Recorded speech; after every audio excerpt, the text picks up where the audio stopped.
Hi friends, my name is La. I am the Director of Next Gen at the Watertown campus. During the month of July, the Watertown and East Lex campus work together to continue the This is Grace Next Gen Challenge. Our goal for the month of July was to collect 120 items. Now, this number is not random.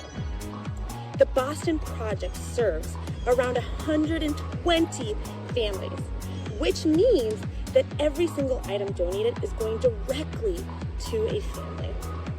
And I am happy to say that with your help, we have collected over 500 items.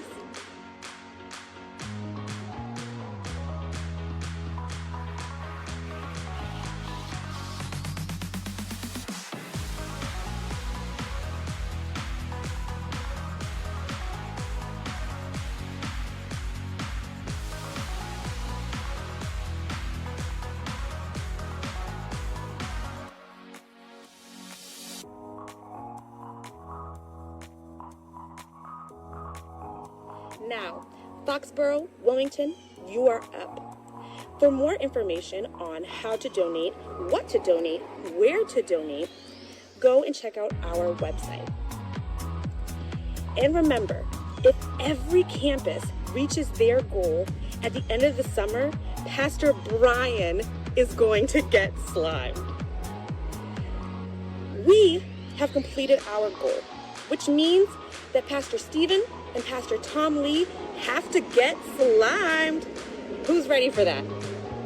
Let's go. And as promised, we're getting slimed today because of your faithfulness, God's faithfulness. So this one's for you.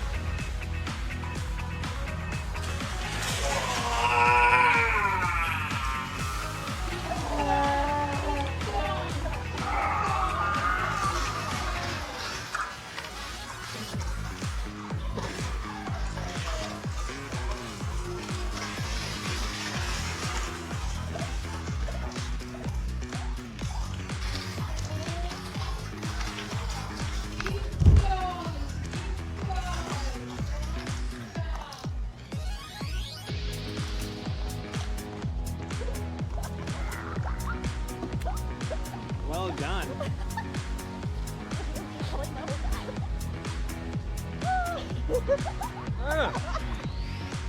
Way to go, Grace Chapel. I'm Stephen Ikaru, the campus pastor in Watertown, and I'm getting slimed, and I'm not excited about this.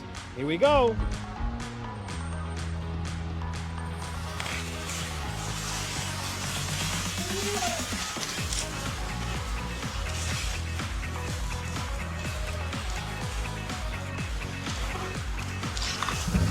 Oh my goodness, it actually tastes good. Yeah, it tastes good.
Good morning, everyone. My name is Leah Knight-Breton, and I serve as one of the pastors here at Grace.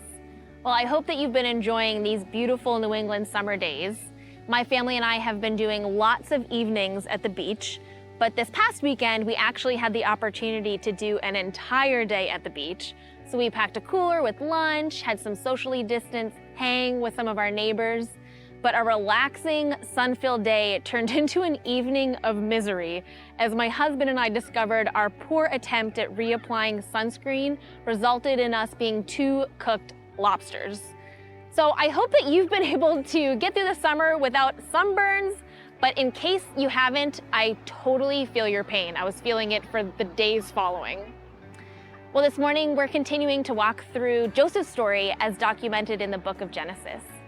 Now, Joseph has faced challenge after challenge in his life, leaving us wondering if he's ever going to catch a break. And today we'll see his story begin to take a turn. So this morning we're asking the question, where is God when opportunity knocks? I'm here at Lake Quannapowitt in Wakefield, a place where the land meets the water. And I think sometimes opportunity in life can feel so far out at sea, and we're left standing here on land asking God, where's my boat?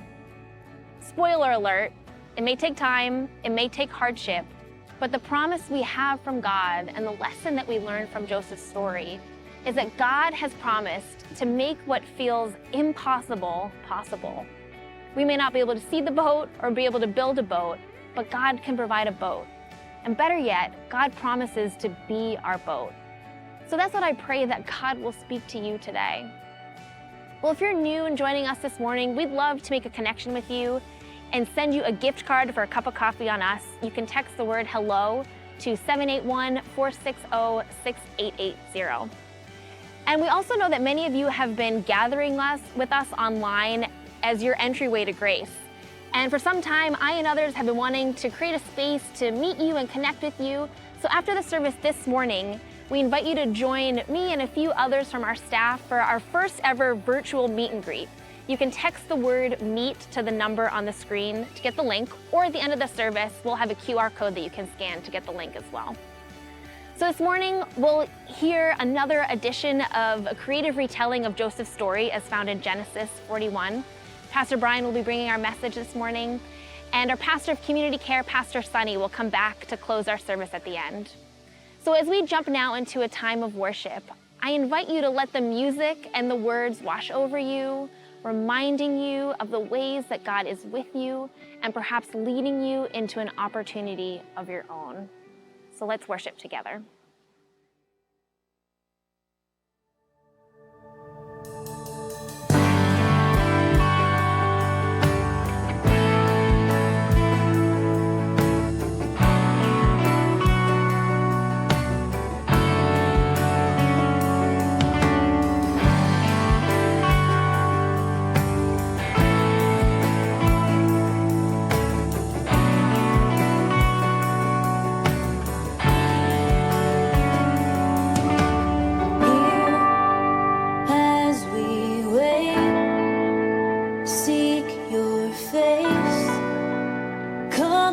Your throne upon a place here in this place. Have your way. The moment that we see you, we are changed. Show us your glory. Show us your glory. In wonder and surrender we fall down.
Jesus, you change everything. Lives heal, hope found here now. Jesus, you change everything. And chains fall, fear go here and now. Jesus, you change everything. Lives healed, hope found here and now. Jesus, you change everything.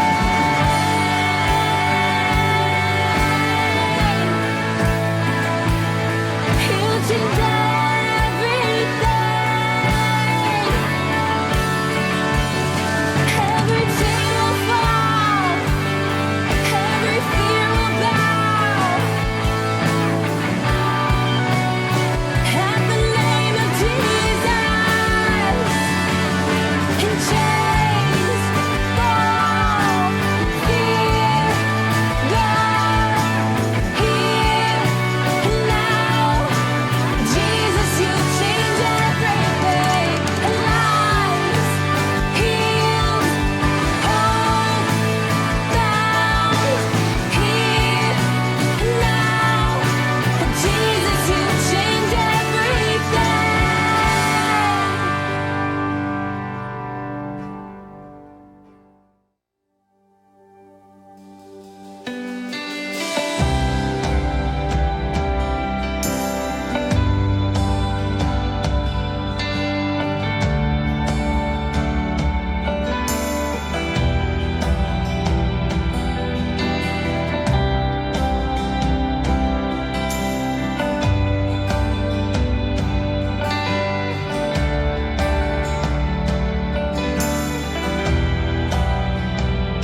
You are here, moving in our midst.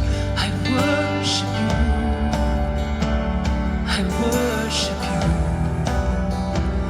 You are here, working in this place. I worship you.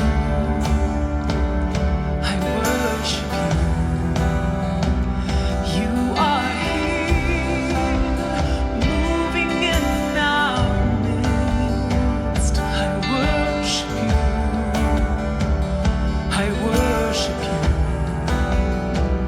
You are here, working in this place. I worship you.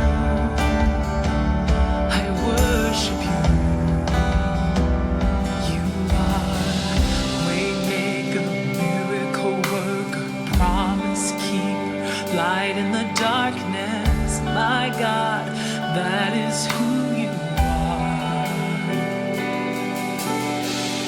Waymaker, miracle worker, promise keeper, light in the darkness. My God, that is who you are.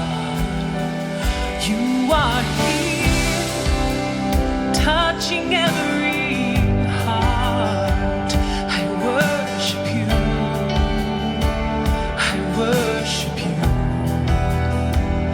You are here, healing every heart.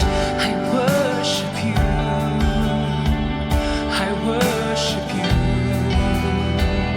You are here, turning lives around.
never stop working. You never stop working. And even when I don't see it, you're working.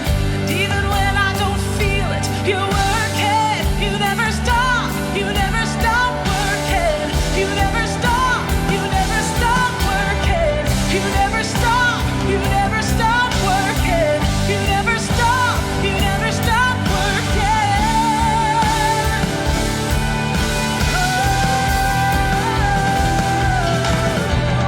Waymaker, miracle worker, promise keeper, light in the darkness. My God, that is who you are.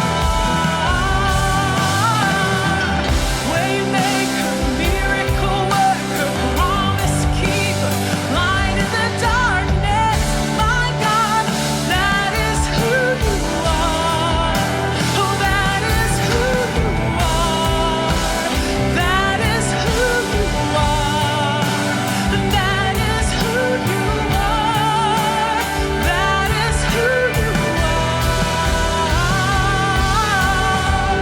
Waymaker, miracle worker, promise keeper, light in my darkness. My God, that is who you are.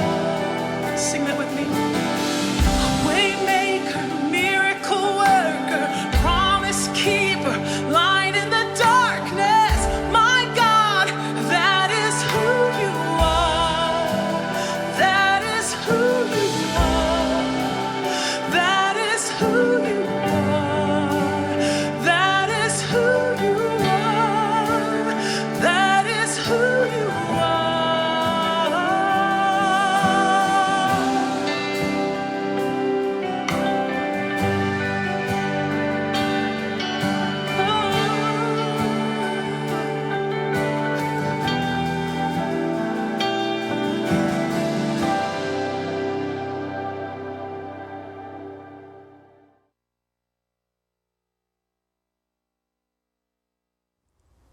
One night, Pharaoh himself had a dream.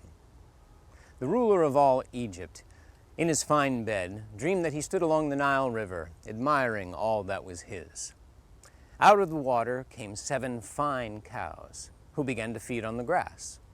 So far, quite satisfying. But then after them came 7 more cows, ugly and underfed. And the thin cows ate the healthy cows. Pharaoh stirred. Shaking off the dream, he fell back asleep and dreamed again.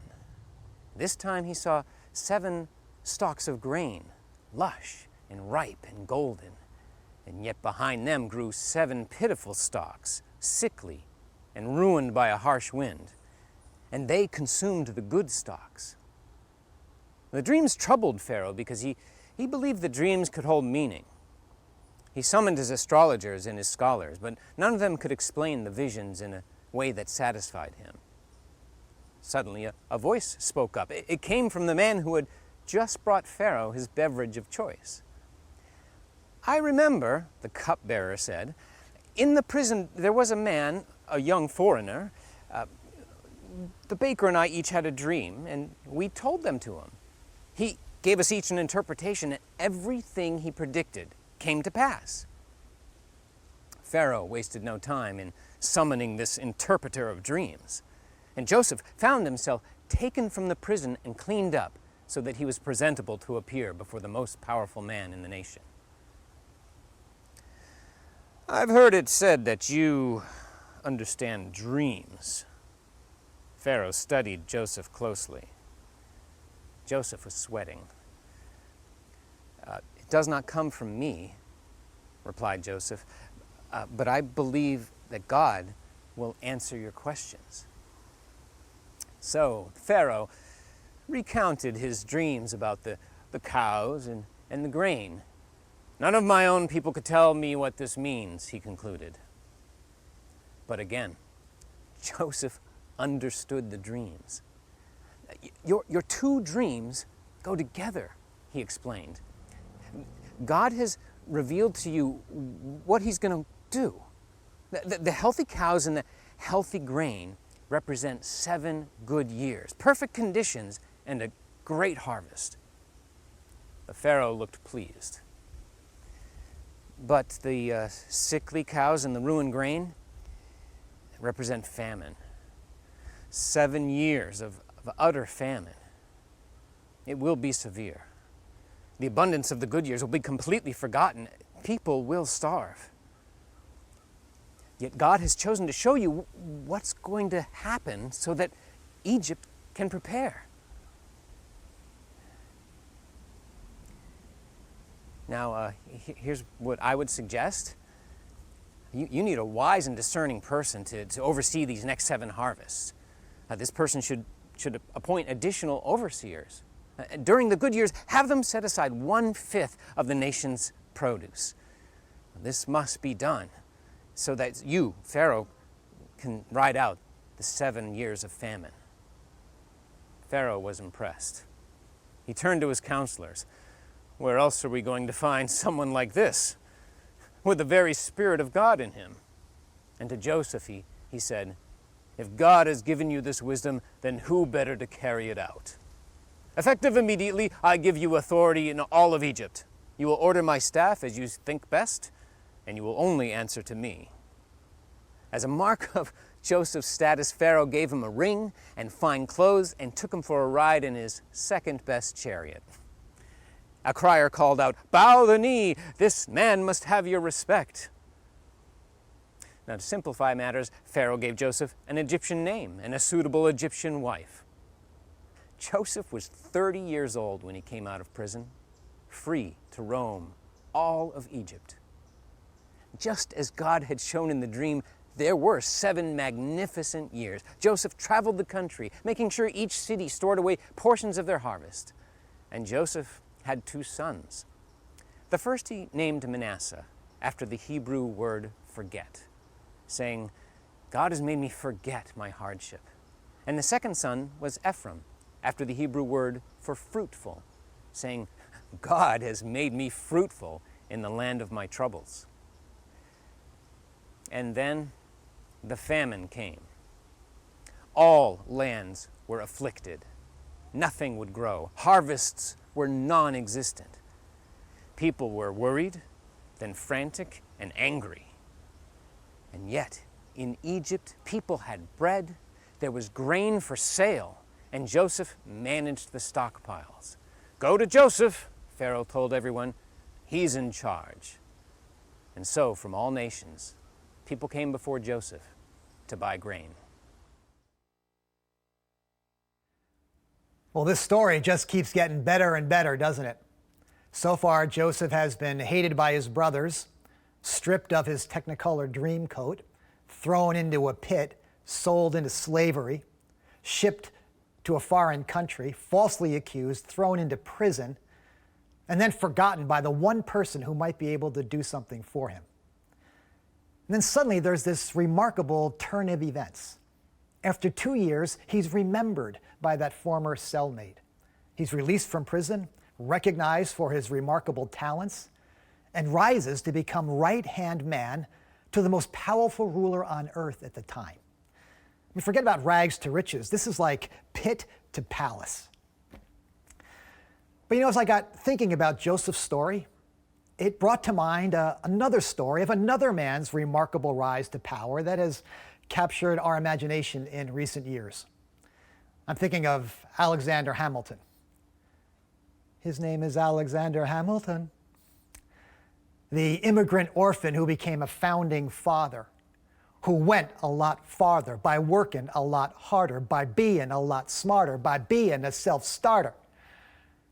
Don't worry, that's all I'm going to do. You got to see the show. But think about the parallels for just a minute. Both men lost their mothers and suffered family trauma. Both men find themselves living in a new and unfamiliar land.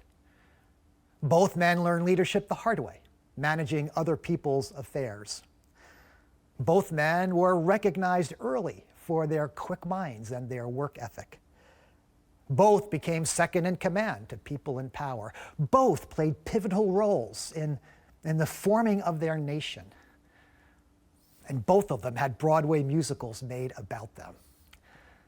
Actually, there are even more parallels than that, but we don't have time to get into all of it. But why do we find these stories so intriguing? This pit to palace motif. Could it be because we like to believe that anyone can rise to a place of influence and power? That we could rise to a place of influence, that someone might recognize our potential and give us a chance to do something great? Well, so far in our series, we have learned that God is with us in hard times. He's with us when things go wrong. He's with us when our family falls apart. He's with us when we're tempted and falsely accused. He's with us when life is a grind. We've learned He's not only with us in those hard times, He's actually working with us in those hard times to do something good in us and through us. But life isn't always hard. Sometimes things go right. Sometimes things go our way, and an opportunity comes knocking on our door. Like when we get an acceptance letter from that school we applied to. When a recruiter calls and offers us a new job, or the boss offers us a promotion. When the church or the community comes looking for volunteers. When a friend asks for our help, or asks a question about our faith. How is God with us in moments like that, when we have opportunities to do something good? In the words of the composer, Lin-Manuel Miranda, when Hamilton was handed a shot at greatness, he was determined not to throw it away. And 200 years later, we're still telling his story. Well, the Bible tells us a very similar thing about Joseph. And 4,000 years later, we're still telling his story. A story that has remarkable relevance for our lives and for these unusual times in which we're living. So what does God expect from us when opportunity knocks?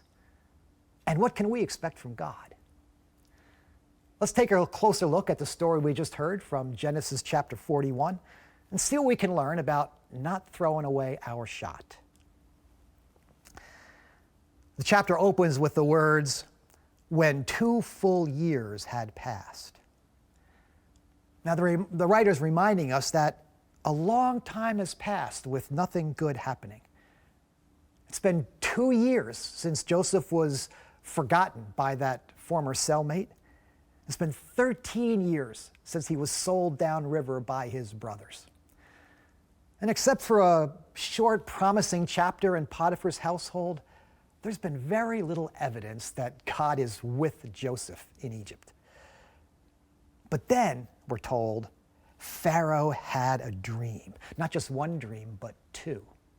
7 skinny cows swallowing up 7 fat cows.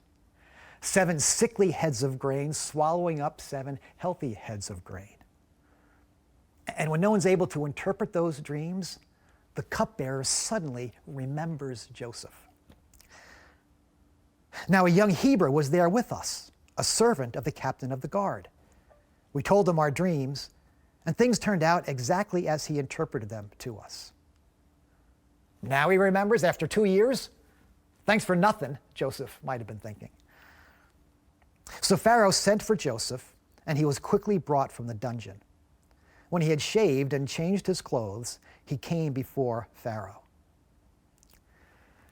Now, we've pointed out before that this is great storytelling. And in great storytelling, details matter. So notice Joseph was quickly brought from the dungeon.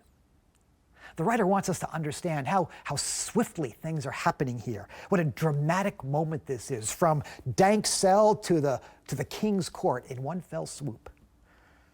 And then notice something else.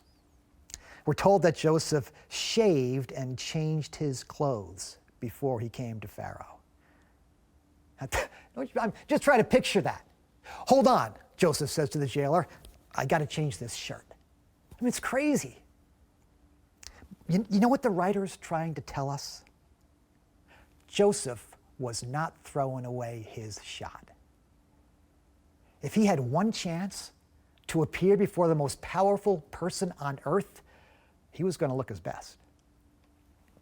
So that brings us to the first point I'd like to make today. The first thing the Lord expects of us when opportunity knocks, and that's to show up. Just show up. That may seem like a pretty obvious point, and you might say, well, what choice did Joseph have but to show up? But keep in mind how easy it would have been for Joseph to be angry and bitter at this point. After the way he's been treated by this cupbearer and by the Egyptian authorities, interpret your own dreams, he could very easily have said. And think about how easy it would have been for him to be pessimistic at this point, to have given up hope. I mean, why bother? Why stick his neck out again? It hasn't gotten him very far to this point. And it's easy for us sometimes when things don't go our way, when we've been badly treated, when we've been disappointed time and time again. It's easy for us to give up, to lose hope, to stop caring or stop trying. But Joseph shows up with his game face on. Now, he has no idea how this is all going to turn out, but he is not going to miss his chance. Now remember, Joseph, he has dreams of his own. Dreams of greatness, of sheaves of grain bowing down to him. And there's nothing wrong with that. I mean, maybe Joseph shouldn't have shared those dreams so brashly with his brothers. Maybe there was a hint of haughtiness that he had to overcome. But there's nothing wrong with dreaming big dreams for our lives, with believing that God put us here on this earth to do something good. And we have an opportunity to do something, whether it's small or large. The least we can do is show up and give God a chance to use us. Back in the late spring, when the racial justice issues had captured our nation's attention, we were eager as a church to try to lean into that, to understand what was happening, to speak into the moment. And so we put out a call for volunteers to lead Be the Bridge discussion groups. Something like 50 people showed up for the night of training. Now, this was a big ask. I mean, this is a delicate subject to try to lead a discussion on. Some of these folks had never led groups before. But they sensed that something important was happening. They sensed that God was on the move, and they wanted to be part of it. And so they stepped into that moment. And because they did, we've had over 500 people involved in meaningful conversations about race. And we're hoping to do a second round of them in the fall. So has opportunity knocked on your door lately? An opportunity to do something, or say something, or join something, or start something? Don't talk yourself out of it. Don't let fear or anger or laziness or discouragement, don't let that get in the way. Just step up and give God a chance to use you. Show up. The second thing Joseph does here is he looks up. Now, I have a feeling it was actually the first thing he did, but it comes second in the story, so that's how we're handling it. The Pharaoh says to Joseph, "Hey, I hear you can interpret dreams." And look how Joseph responds. "I cannot do it," Joseph replied to Pharaoh, "but God will give Pharaoh the answer he desires." So right from the get-go, Joseph recognizes that God is in this moment. Now, we lose a little something in our English translation. In the original Hebrew, the way the sentence is structured, God comes right up front, as if it's one of the very first words that comes out of Joseph's mouth. So even after all the bad things that have happened to him, after languishing in prison for 2 years, the moment an opportunity comes his way, Joseph looks up and looks for the hand and voice of God. Now, again, it could have been really easy for Joseph to leave God out of it at this point, because so far it doesn't seem to have gotten him very far. He could very easily have relied on his own good looks, his own good luck, his own skills to get him this next job. But when the moment comes, Joseph looks up and invites God into his experience. 20-some years ago, opportunity came knocking on my door in the form of a letter from Grace Chapel, inviting me to consider becoming the next senior pastor of the church. You know what I did with that letter? I shoved it in a drawer. I didn't even answer it. I don't think I even told Karen about it for a while, because we weren't interested in leaving. We liked our life, our work, our church, our home. Why would they want me? What did I know about leading a large church in the heart of Red Sox Nation? No less. It took a couple whacks in the head from God to get my attention until I realized that he was the one knocking on my door. And I'm sure glad he did.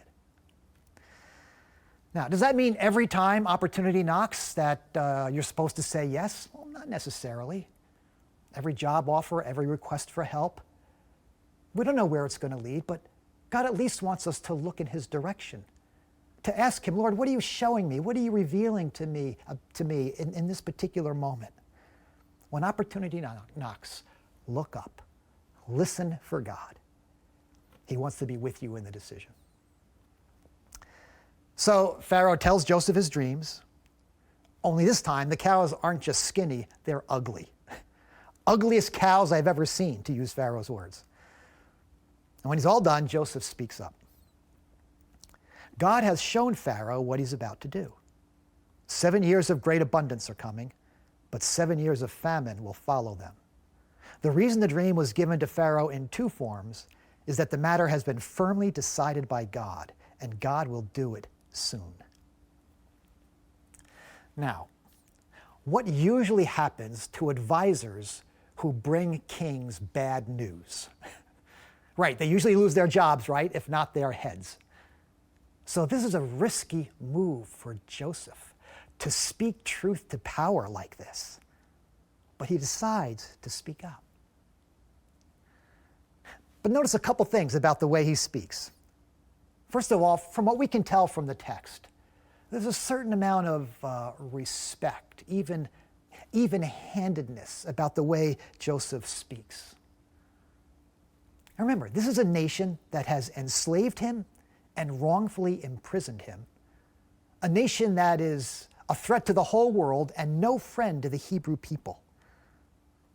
But Joseph shows no animosity towards Pharaoh. There's no delight, there's no gloating over this bad news that he's bringing. The second thing worth noting is that Joseph doesn't use any of the covenant names for the Hebrew God, El Shaddai or something like that. He uses a generic name for God, a name, a term that the polytheistic Egyptians would have understood, would have been comfortable with. Now, I might be reading a little too much into the text, but I find it interesting that Joseph speaks to Pharaoh in language that Pharaoh could understand, with relevance to the world in which Pharaoh lives. He points him in a Godward direction, but without attacking, without looking for a fight. And so the point I'm making here is that when opportunity knocks, sometimes all we need to do is to speak up, to point people towards God, to speak truth, but to do it with gentleness and respect, in a way that people can actually hear it and process it without feeling threatened or attacked. I got an email from a Grace Chapel friend just this past week, and she describes an interesting situation. She writes, I was in Starbucks. It wasn't crowded, and a girl walked in.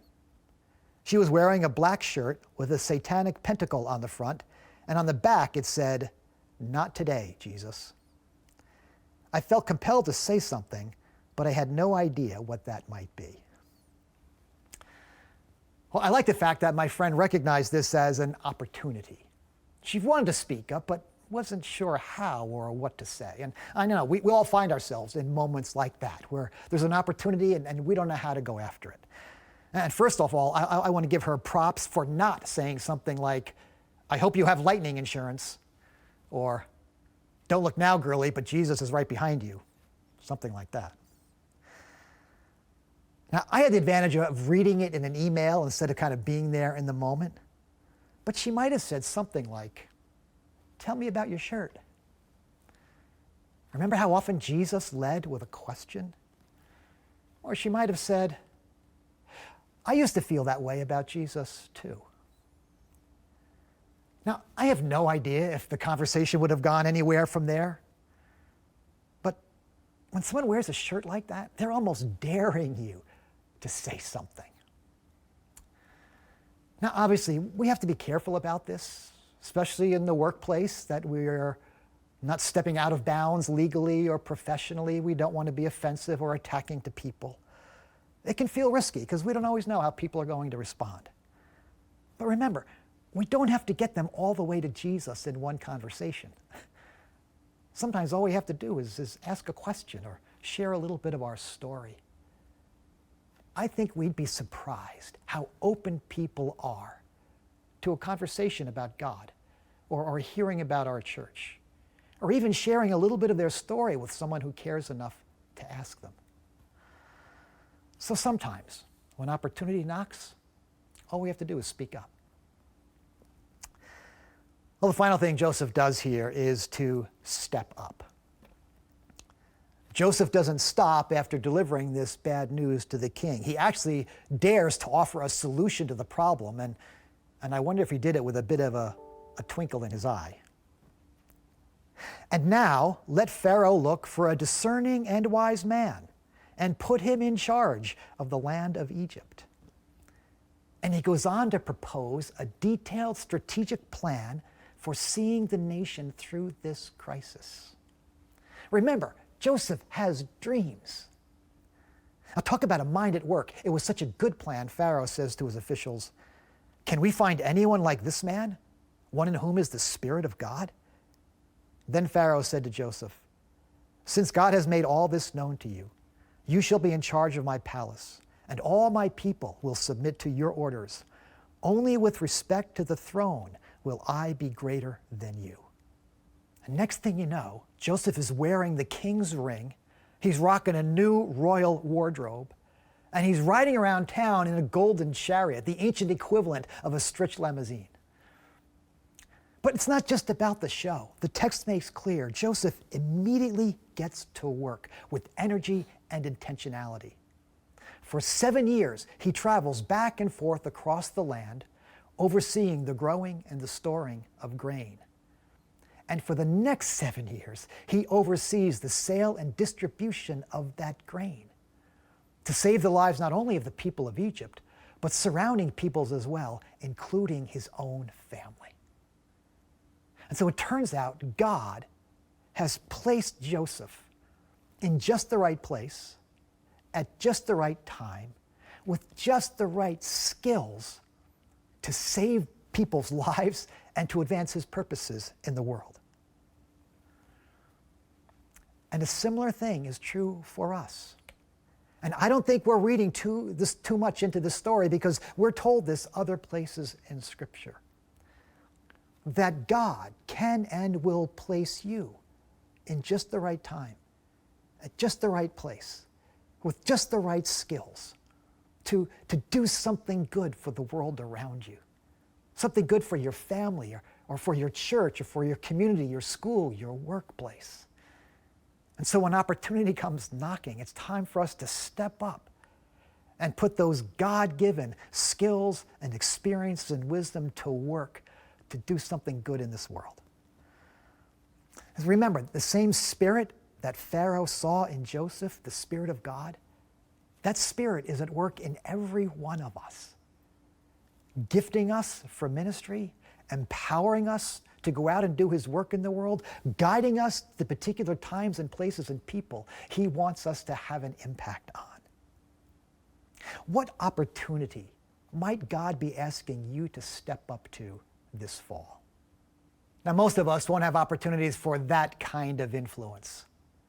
But I believe that this fall, we will all have opportunities to serve our families, to serve our schools and our workplaces, our church, our community, maybe in ways we never have before because of this pandemic we're in the midst of.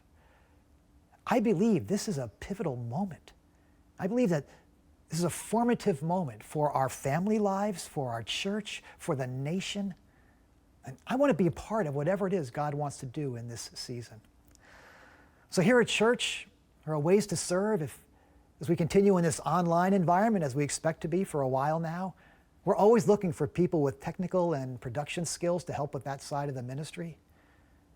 We continue to look for small group leaders to work with children, middle or high school students, or adults as we start and expand all kinds of groups this fall. And there are a variety of other ways as well. So if you'd like to find a place to put your skills and wisdom and life experience to work, just check us out at our website. Or I will invite you also to a virtual Vision Leaders Gathering we're going to be having on Sunday afternoon, September 13th, as we cast some vision for what God might be doing in our church this year. Now, those of you who are Hamilton fans have been waiting for me to call out some of the familiar lyrics from that show. Rise up. Tell your brothers to rise up. Tell your sisters to rise up. And that's what human beings were made to do with the gifts and talents and experiences that God grants to us. To show up, to look up, to speak up, to step up, to rise up, and say yes to the opportunities God brings us to do something good in the world. Joseph was not about to throw away his shot, and neither should we. Because when opportunity knocks, God is with us for good. Well, thanks for listening here today. If you have been joining us since we went online, if we've never had a chance to meet you personally, we'd love to do that. So a few of us are going to be hosting a virtual meet and greet right after this service. And we'd love to get to meet you personally. So you can scan the QR code there on your screen, or just text the word meet to the number below, and we'll send you a link to a Zoom call that we'll be joining in just a few moments. I'll be there. I'd love to meet you and answer any questions you might have about grace. Now, next week, we're going to wrap up our series on Joseph. We're going to come to that climactic confrontation with the brothers who sold him into slavery. It's a great ending to the story, and I know you're going to be with us.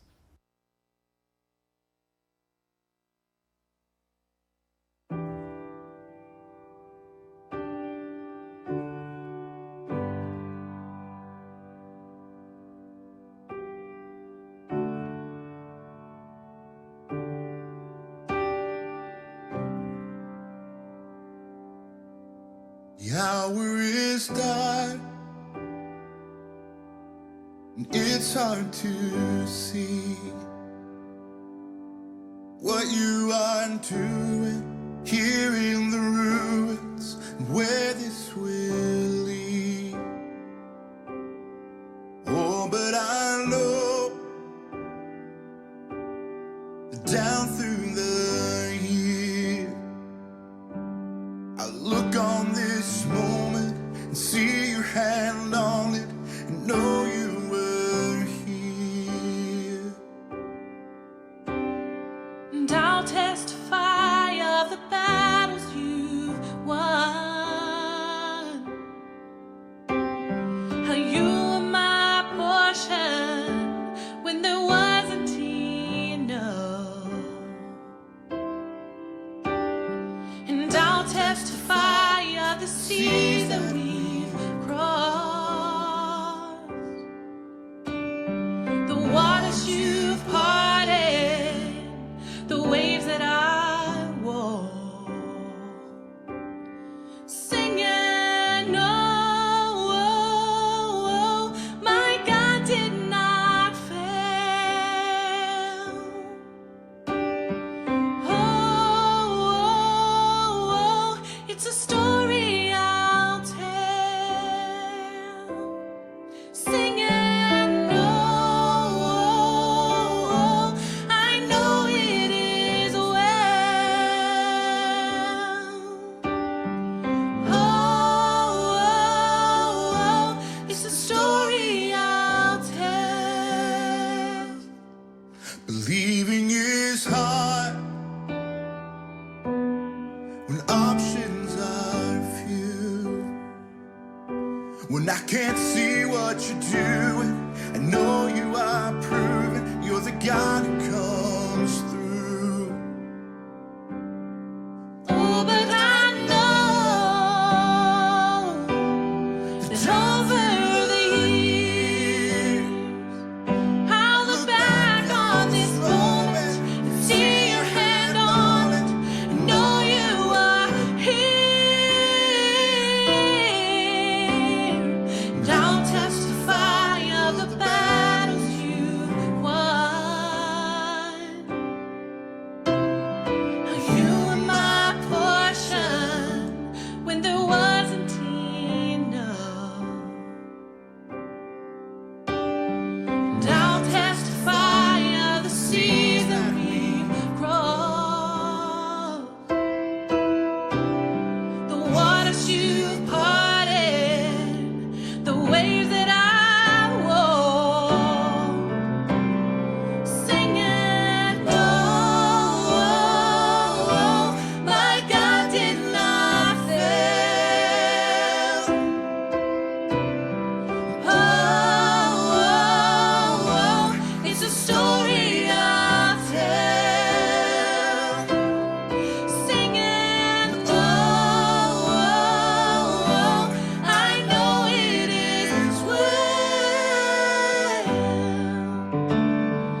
when there wasn't enough.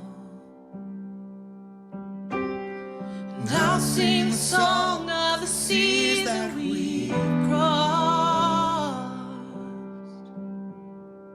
the waters you've parted, waves that I walked. Oh, my God did not fail. Oh, it's a story I'll tell. Oh, I know it is well. Oh, it's a story I'll tell.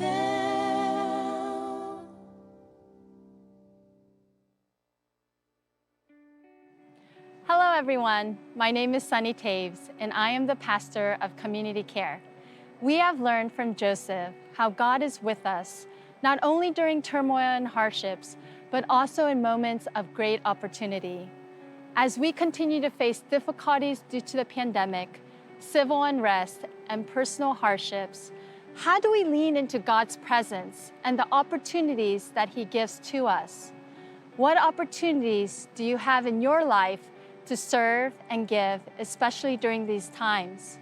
I want to give you a minute to pause and reflect on this question.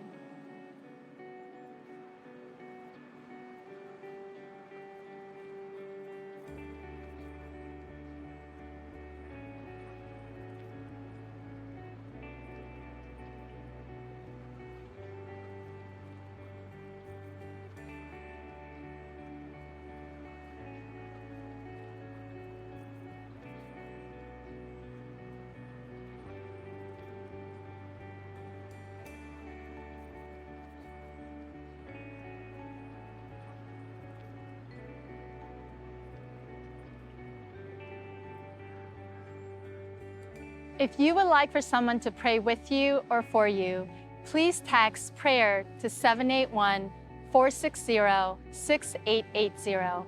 One opportunity I'd like to invite you to consider is serving with our Stephen Ministry here at Grace Chapel. Stephen ministers are volunteers in our church community who are trained to provide one-to-one Christ-centered care to those experiencing life difficulties such as grief, divorce, job loss, illness, or relocation. Stephen ministers come from all walks of life with diverse backgrounds and experiences. Stephen ministers are willing to use their gifts and talents to provide high-quality care to those who are hurting.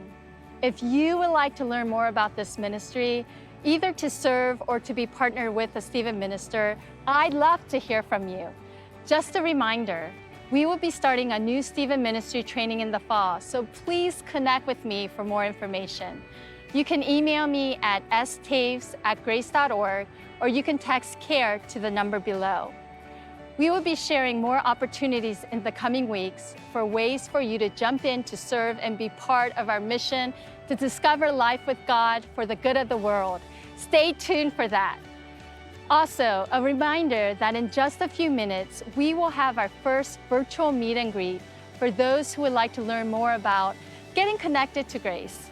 Text MEET at the number below or scan the QR code at the end of our service. As we go from here, I would love to leave you with these words from Ephesians 2:10. For we are God's handiwork, created in Christ Jesus to do good works, which God prepared in advance for us to do. Amen.